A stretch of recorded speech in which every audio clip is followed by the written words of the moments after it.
من الشيطان الرجيم. بسم الله الرحمن الرحيم، والصلاة والسلام على رسول الله الأمين وآله وصحبه أجمعين، وبعد. السلام عليكم.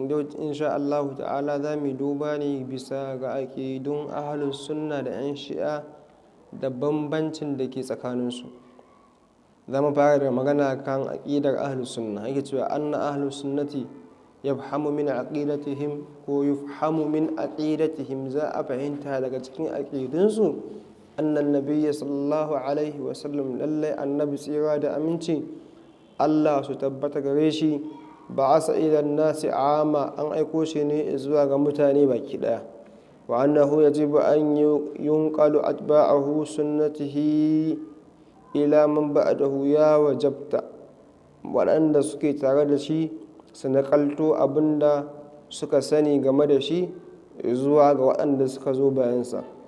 Amma kwa aƙidar shi'a wa shi'atu yufhamu min aqidatihim, lallai za a fahimta game da aƙidunsu annan nabiyyi sallallahu alaihi wa sallam, lallai manzon Allah tsira da aminci su tabbata gare shi, ba'asa ila aliyu radiyallahu an aiko shi ne zuwa ga sayyidina aliyu, Allah ya ƙara masa yadda. Wa anna Allah azza wa jalla, lallai kuma Allah madaukakin sarki qad abda wa aada fil wasiyati wal ali, ya nan daga yayi bayanin lallai a baiwa, yayi bayanin wasiya ga sayyidina ali.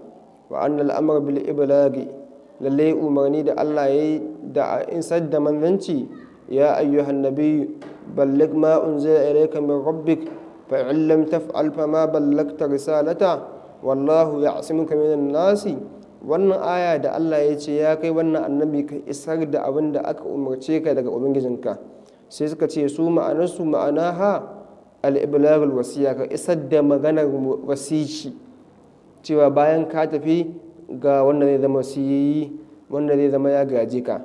Fala yajuzu akhadhul ilma, baya halatta a amshi wani ilimi illa min radiyallahu an, face daga shi Allah ya ƙara masa yadda.